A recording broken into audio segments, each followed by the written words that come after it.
We're always told that the key to a good life is to be more positive, to want more, and to be more. But what if that's all wrong? Today, we're going to dive into Mark Manson's radically different approach, a whole philosophy that kicks off with a very simple, very direct idea.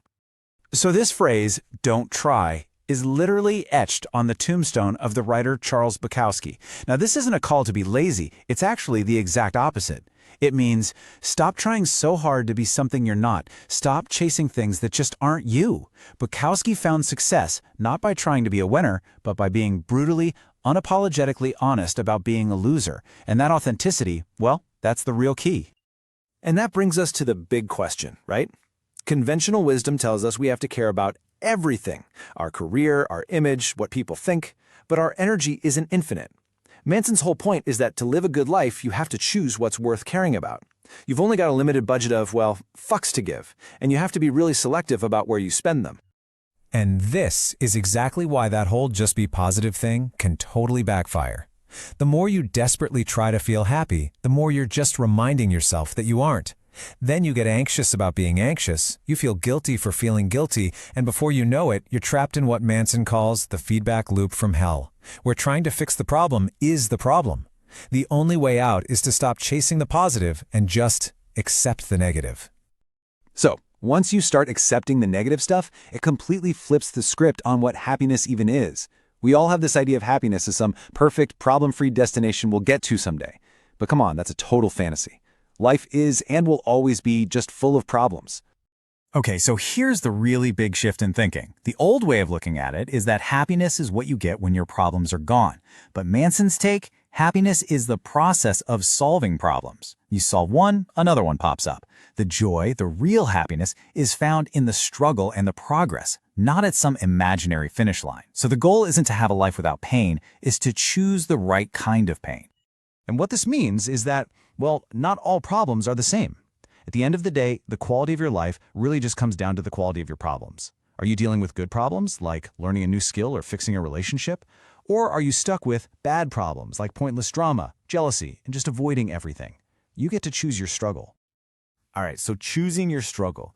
This leads us to another idea that might sound a little weird at first: the freedom you get from just being, well, average. I mean, we live in this culture that's just obsessed with being exceptional. Everyone's told they're special, that they're destined for greatness, but this constant pressure is actually pretty toxic. Let's be real. Most of us are going to be pretty average at most things we do. And you know what? That is completely 100% okay. Chasing extraordinary just sets you up with this constant fear of not measuring up. The moment you accept that you're ordinary, all that pressure just melts away. And funny enough, that's when you're finally free to actually get to work on what matters. See, this whole idea that we're supposed to be special, it often leads to a sense of entitlement. And Manson points out there are basically two flavors of this. First, you have the "I'm amazing and the world owes me" type. But then there's the other side. "I'm such a mess that I deserve special treatment too." Both are just two sides of the same coin. They keep you trapped in your own head and stop you from real growth, which can only come from humility. And let's talk about what real achievement actually looks like. It's not some lightning bolt of genius or believing you're special. It comes from showing up day in and day out. It's the boring stuff. It's discipline, consistency, and thousands of hours of unglamorous repetitive work that nobody ever sees. Okay, so this focus on just doing the work leads us to maybe the most powerful idea in the whole book: radical responsibility. It's this simple but huge idea that while you can't always control what happens to you, you can always control how you respond to it. The absolute key here is getting the difference between fault and responsibility. Blame? That's all about looking backwards. It asks, whose fault was this? And it just leaves you feeling powerless, like a victim. Responsibility? That's about right here, right now. It asks, okay, what could I do about this? And that's what gives you your power back. And yeah, this can be a really tough pill to swallow. Let's say someone lies to you. Is it your fault? No way. But is it your responsibility to deal with the hurt and decide how to move forward? Absolutely. You get a bad diagnosis, not your fault, but how you face it, that's your responsibility. This isn't about feeling guilty. It's about taking back control of your own life. I get it though. Taking on all that responsibility can feel like a lot. Most of us think we need to feel motivated before we can do anything. But Manson just flips that whole idea on its head. He calls it the do something principle. Action is the spark. Just do something, anything. That tiny action gets a result, and that result gives you a little inspiration, and that inspiration builds into real motivation. So action isn't the effective motivation, it's the cause of it. So, to wrap all of this up, we've got to bring all these ideas, choosing your values, taking responsibility, embracing problems, into the biggest context of all. And that means confronting the one thing we all spend our lives trying not to think about. Look, thinking about our own mortality isn't supposed to be some depressing, morbid thing. It's actually the ultimate tool for getting your priorities straight. When you truly get that your time here is limited, all the small, petty, meaningless stuff you worry about just fades away. Death is the one thing that brings what truly matters into perfect, sharp focus.